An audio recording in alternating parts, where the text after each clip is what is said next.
Hey y'all, it's Marlee. It's day 96 of 365 of me going live. It's a Friday night. Y'all, I am just now starting to watch all of the Black Panther interviews and seeing everybody's reviews of the movie. I'm going to see it for the second time tomorrow because we have to do a podcast about Black Panther.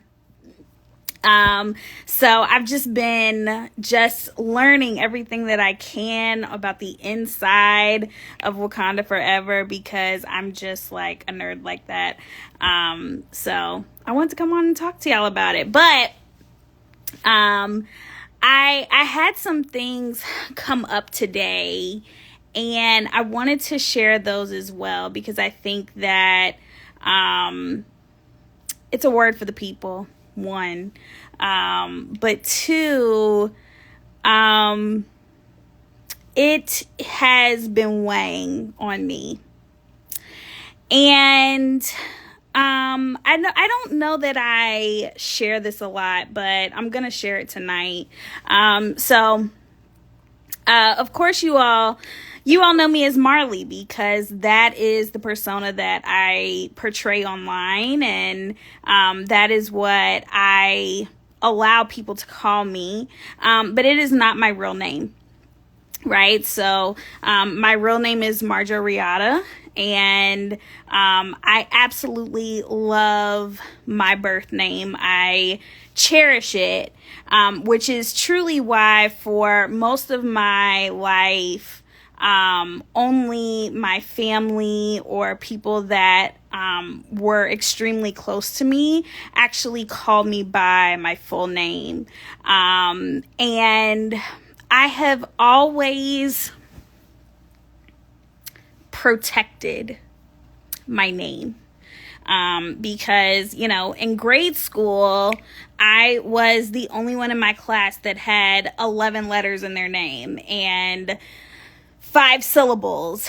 And it's a lot for kids to say Marjorie, right? I knew how to say my name.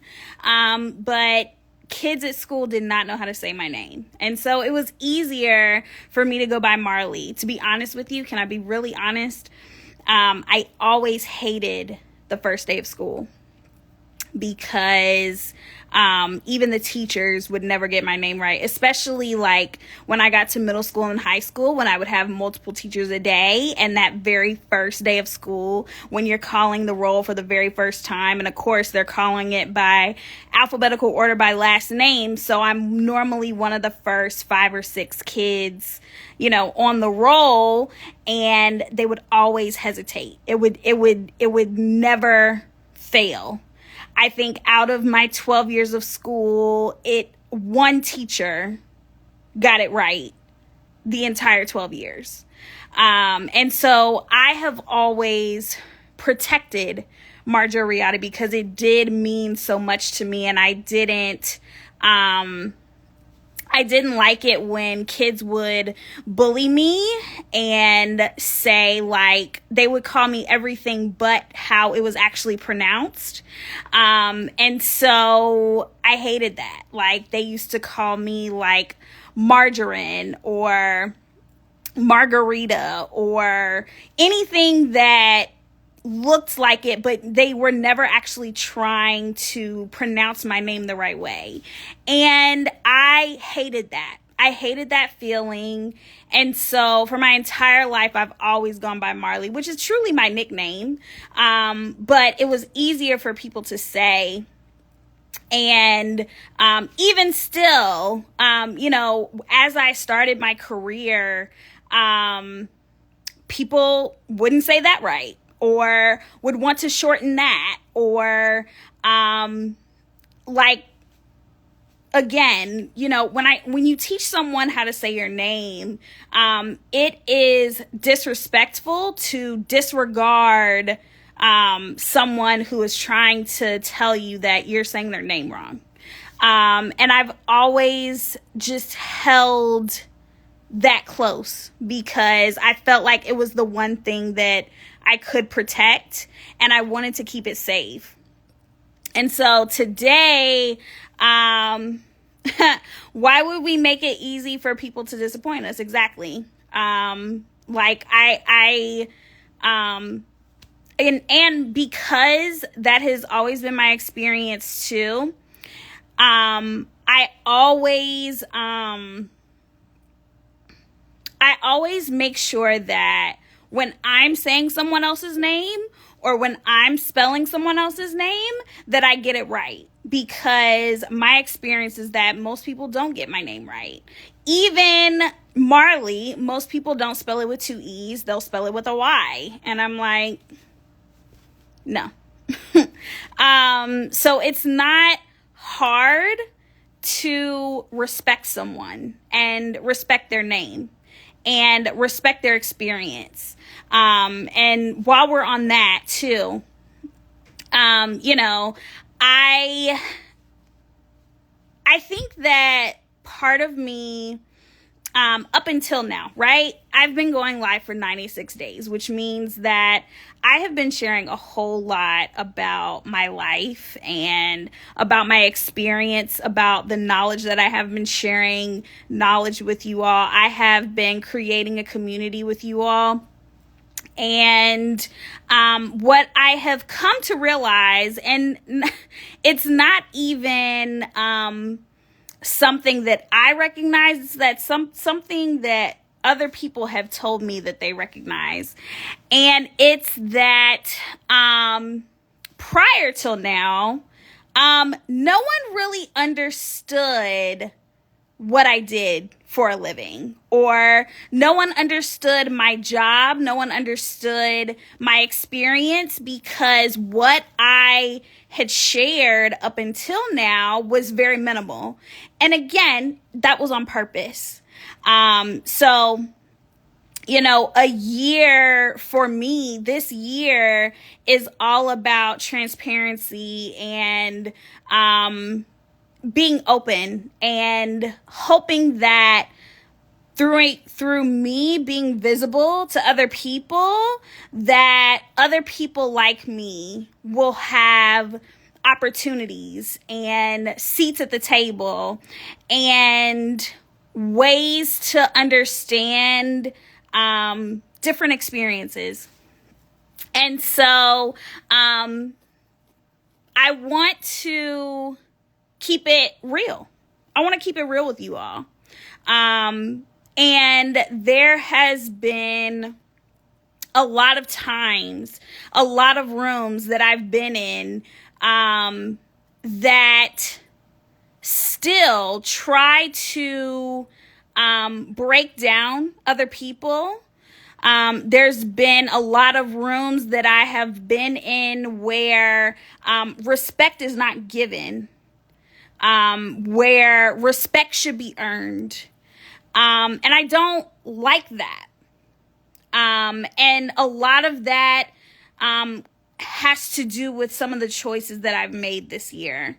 It says in the comments, definitely have learned so much more about you and what you have done through my lives. Thank you. Thank you for being here to see it all go down. But specifically, I wanted to share my journey.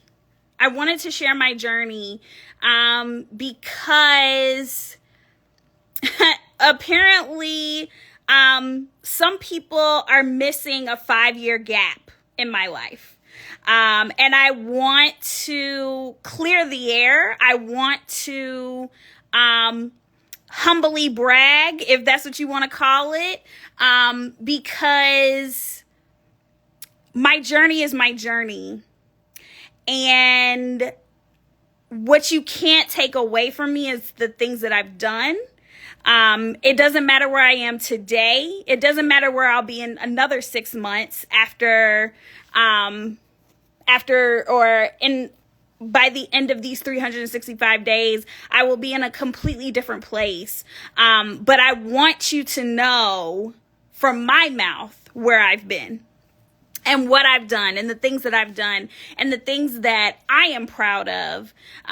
So let's start at the beginning, because y'all going in the comments. Okay. So let's start at the beginning. Can we start at the beginning?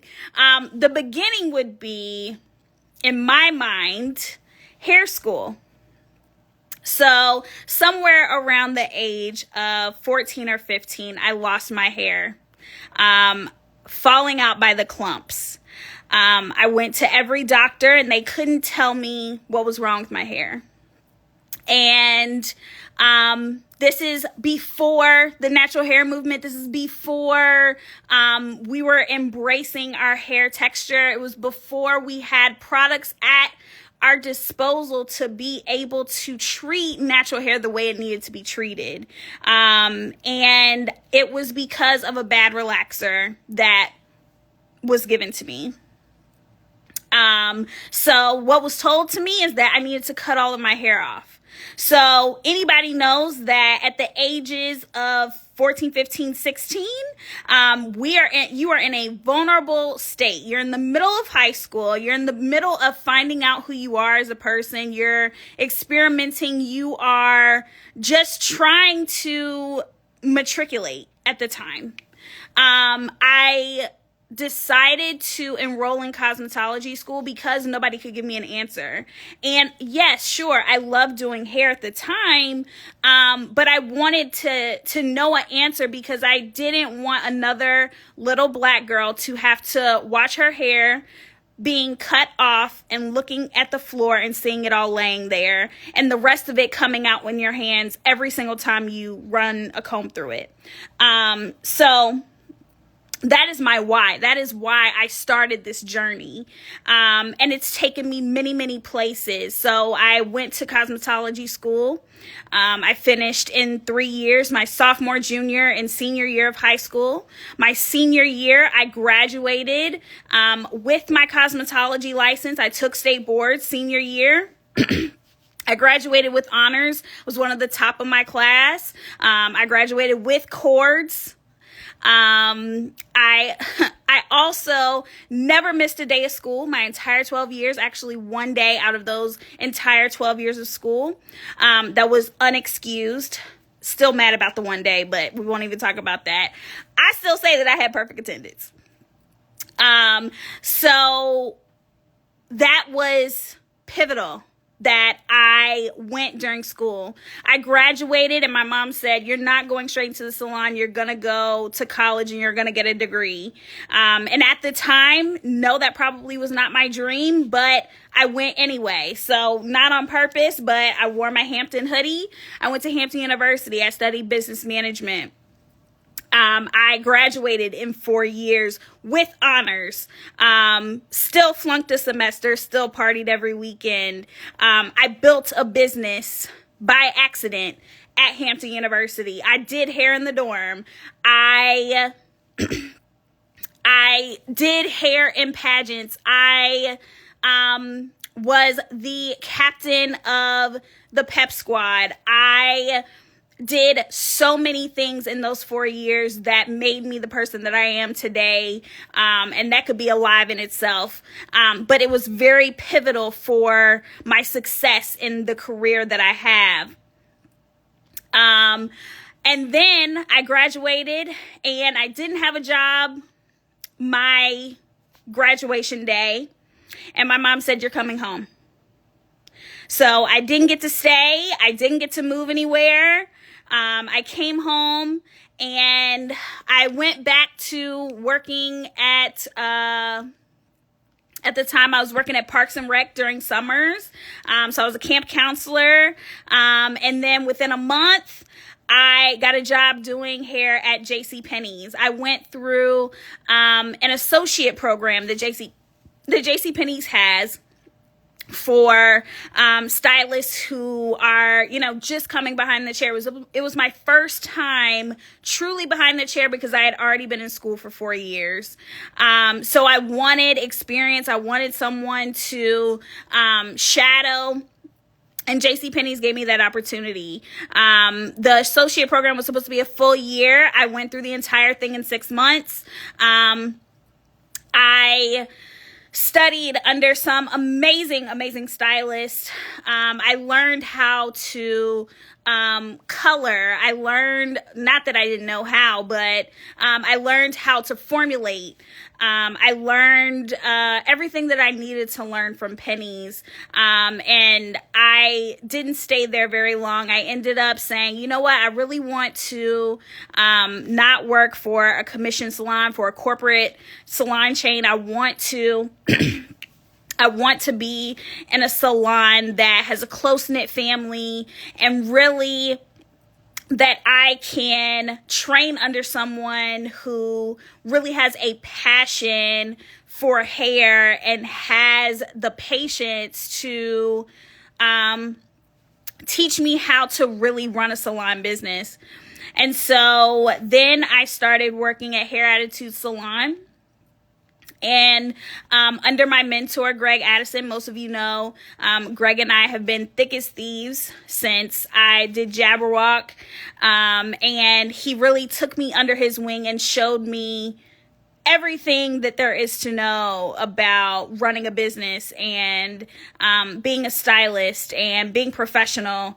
And during my transition into being at Hair Attitudes full time, Salon Centric approached me because it was 2 doors down from the salon. So for those of you who don't know, who have been with me on this journey, Salon Centric is a professional products distributor. So they only sell to professional stylists who have a license.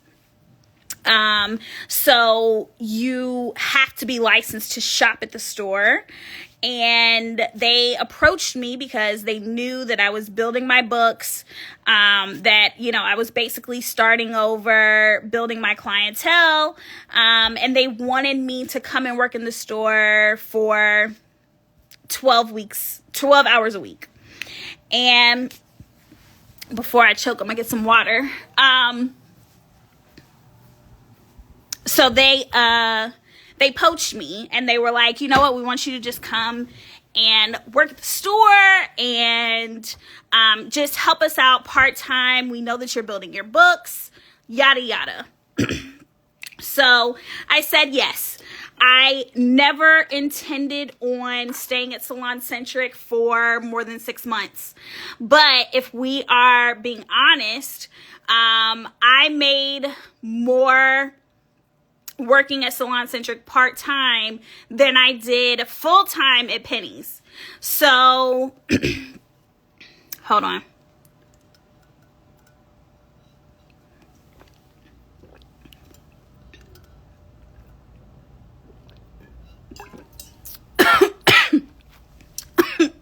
I'm dying. Hold on. One more. So then, so I started at Salon Centric, and within the first couple of months, there was a pilot program that was launching, and it was called the Redken Brand Ambassadors. So they were looking for in-store educators that were stylists that would teach education in Salon Centric stores. So I applied for the program. And I literally told absolutely no one. I didn't tell my boss. I didn't tell my district mentor. I didn't tell my coworkers. I told no one. And Salon Centric is a huge company. It's a L'Oreal owned company. You know, I wasn't thinking nothing of it. Didn't think they would ever pick me, ever pay attention, right? So, I went on vacation. We were on a cruise in the Bahamas. I didn't have service. So I get back from vacation and my phone is blowing up. Right? And it's my district mentor. And she's like, why didn't you tell me that you applied for this program? I was like, I didn't know I had to. I saw it come through on a Saturday. I wasn't thinking nothing about it. I just applied for it because why not? What was there to lose? Nothing.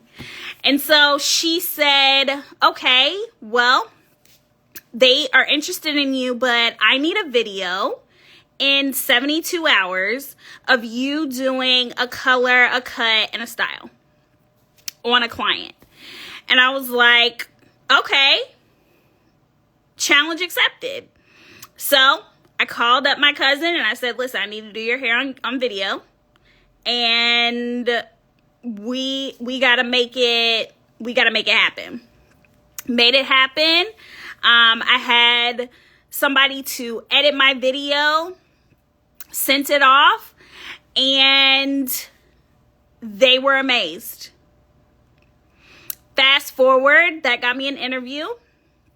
I interviewed, and I was supposed to do a demo over FaceTime. So also, like, you have to think this was 2016. So we were just now FaceTiming. Like, I didn't even have an iPhone, I don't think. Like, I think we're still on Samsungs at the time. So you know, FaceTime them. If I remember correctly, there was at least 5 people in the room who were interviewing me. You know, this is way before Zoom. This is on a little camera. They look like dots, you know? And so I had my mannequin. I was talking to the mannequin. We had a full conversation. I was doing her hair. I was telling her about the products, yada, yada, yada. Fast forward. The next week, I get a phone call that I have become one of 7 Redken brand ambassadors that were picked across the nation. Over 200 applicants, and they picked me. And that I was flying to New York City in a week to be educated at the Redken Exchange. Absolutely changed my life, changed my outlook on life, changed my thought process, changed my mindset as a stylist, changed my outlook on education, on what I thought it meant to be an educator, on it completely reorganize my brain on what I thought it meant to be a stylist. I felt like I was getting another degree. If I thought that I knew it all before, I didn't know anything, and going through Redken Artist Induction made me a better stylist, a better artist, a better educator, a better friend, a better daughter, a better employee. It completely changed the game. And I educated, so that was a 3-month process. I trained in New York City. I trained in Tampa. I went through Redken hair color certification, and I got certified. I did so many things. Also, this week was my 6th anniversary, so that was 6 years ago. Went through so many things, and then I started educating. So I started traveling and educating through stores. I would teach color bash classes. I taught Shades EQ classes. I taught social media classes, and all the while, let me mention this too. I always wanted to stay true to me. And staying true to me meant that I was always going to talk about textured hair, no matter where I was, because that was my expertise. And that was the people that I was there to represent. And I always have stood on being visible. And that's also what this whole 365 days of live is about, is being visible. Because when you are visible, you allow other people to see you and have that visibility to you. And so at the time, so again, we're talking about 2016, I used to go live every week. Every Monday, I would go live. I would talk about a product, and I would talk about how to use it with textured hair.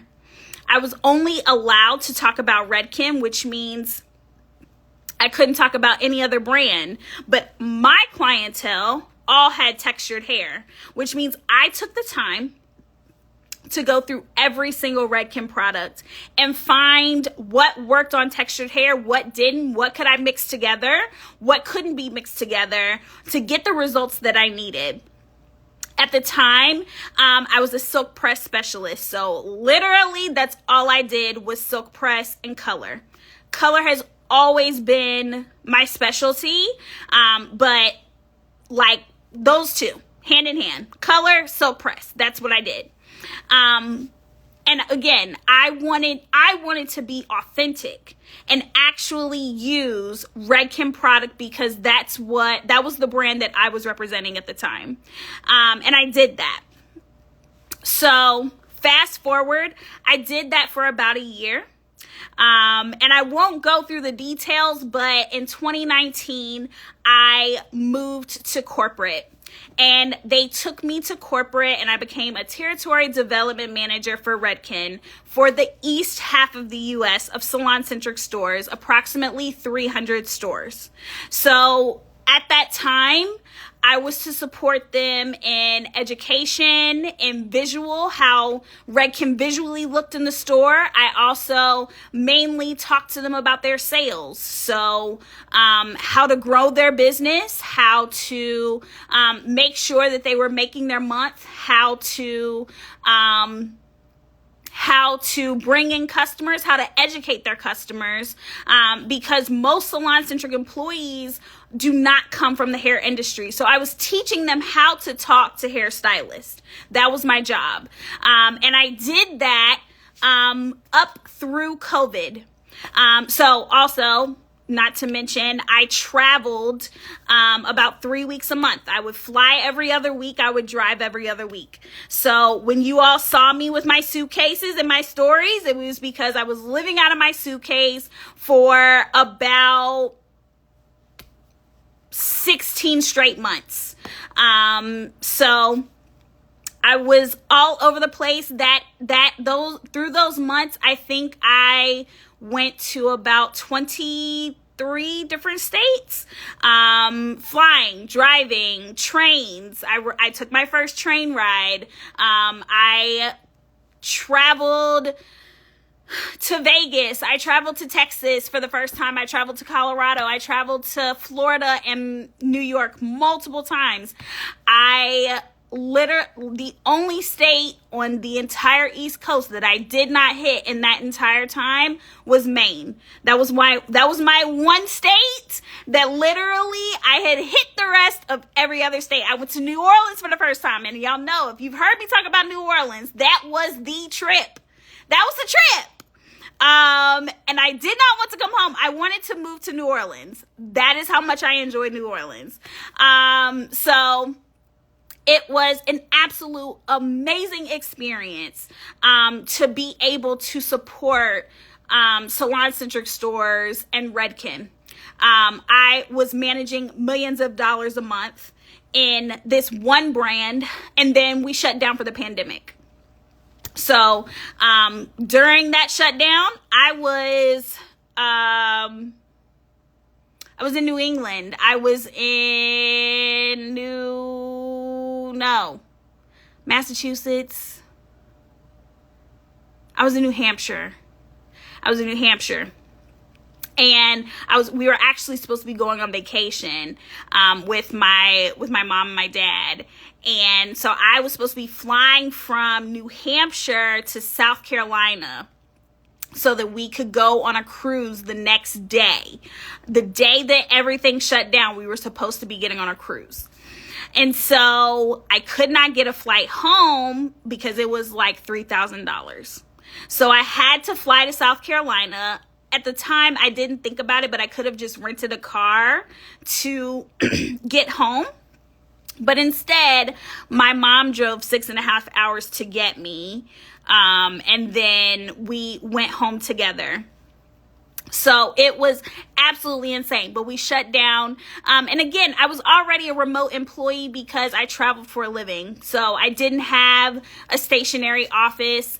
And then, for 18 months, we were shut down. I was working from home, working from a computer, still reaching the people. I was still reaching salon-centric employees. I was still doing everything that I was doing in the store through a computer. And I learned the art of reaching people through a screen, which I think is why these lives are so successful and feel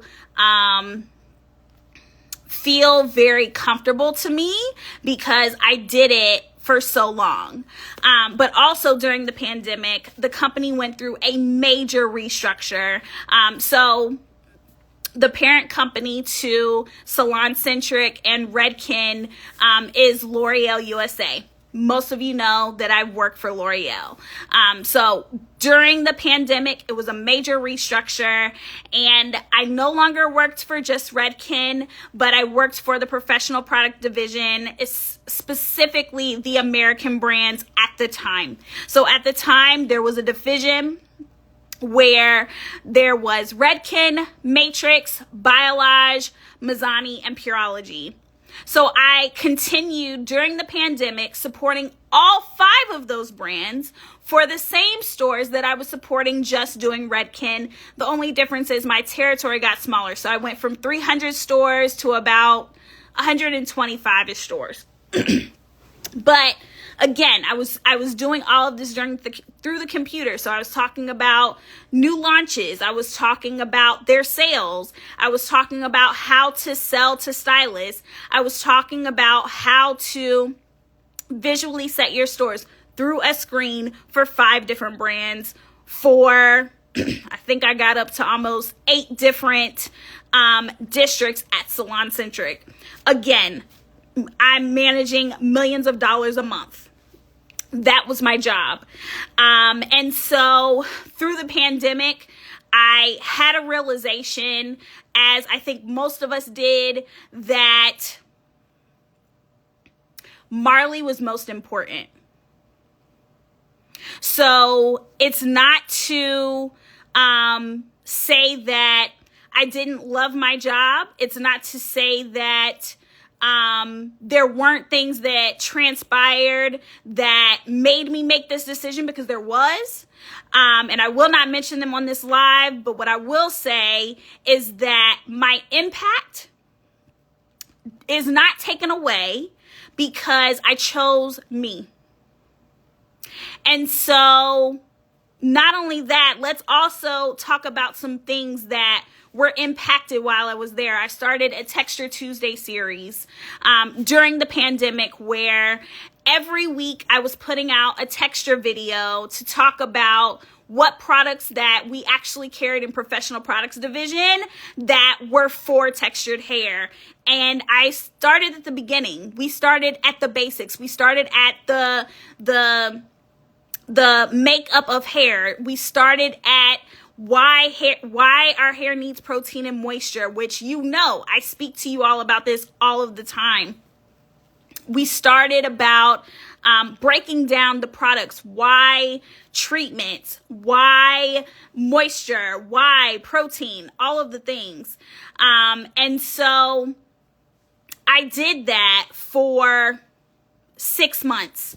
And they said, these videos are too frequent, so we want to do something once a month. I said, okay, so I'm going to make a texture textbook. And I'm going to do these editions once a month. They'll never repeat. So at the end of the year, we'll put it all together. It'll be an actual textbook. I started these textbooks, and y'all don't need to know the details, but the project ended very abruptly.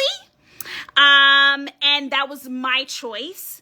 But nevertheless, it was an amazing project that I think will be born in a different way, because it is still very needed, and it was very impactful to those who actually got to see it.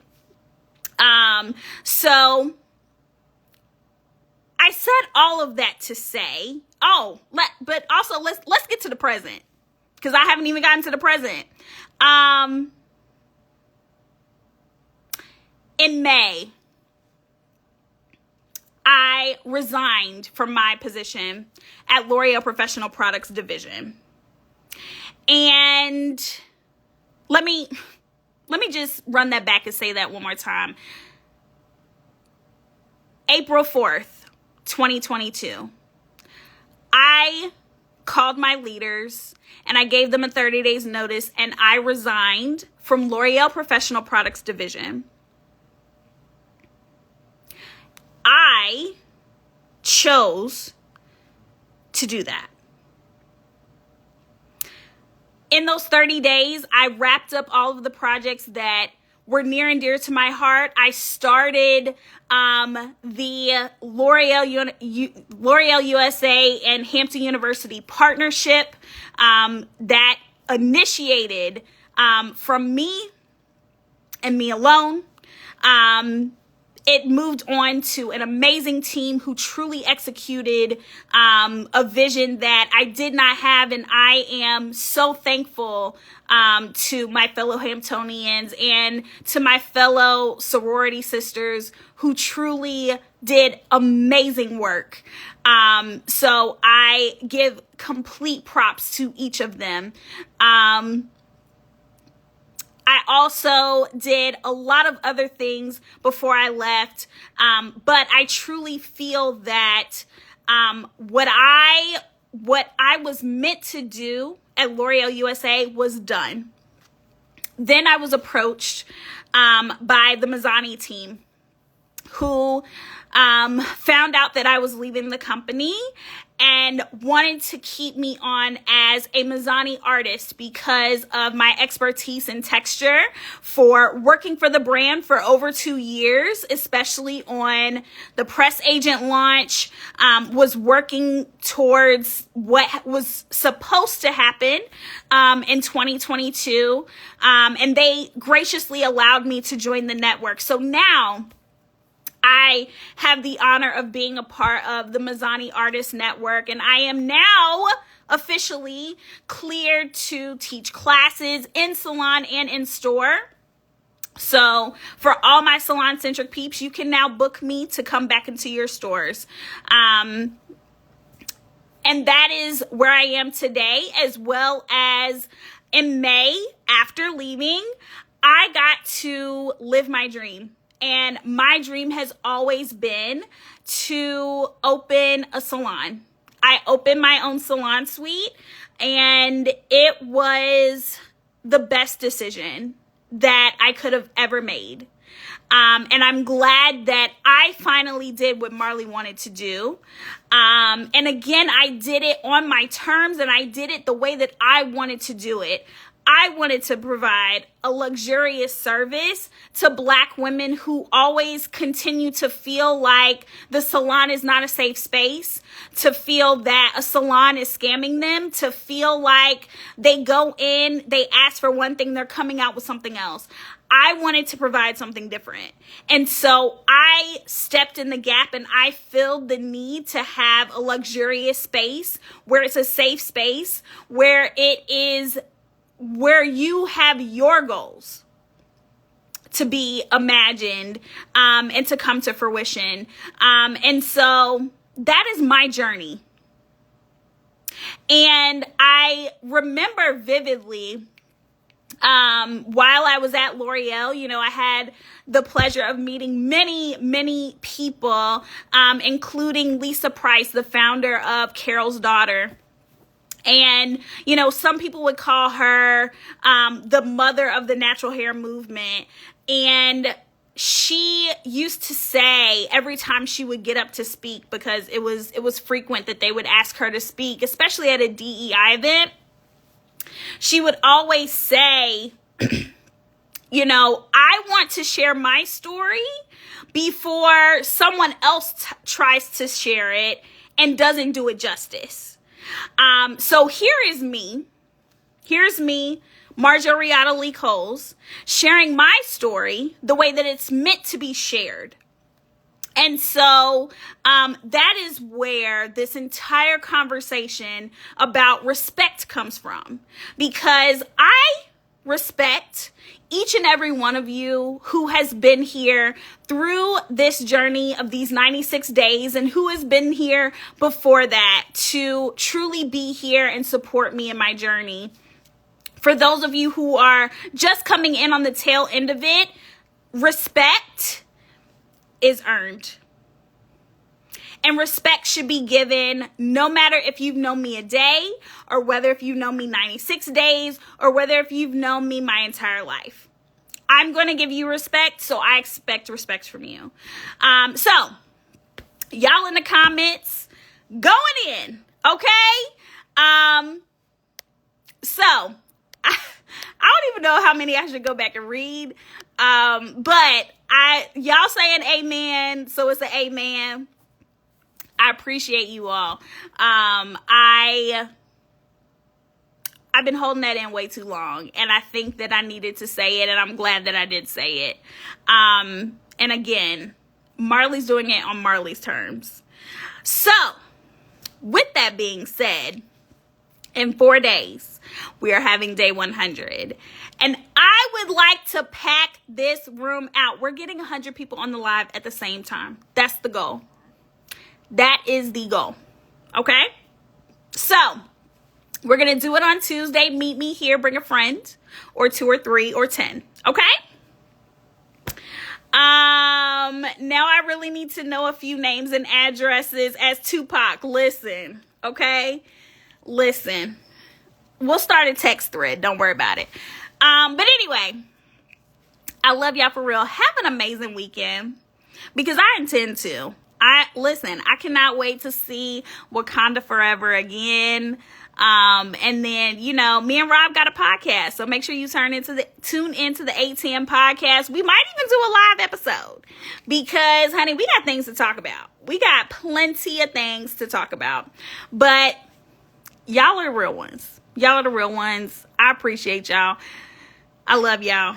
I'll see y'all for day 97. Peace out.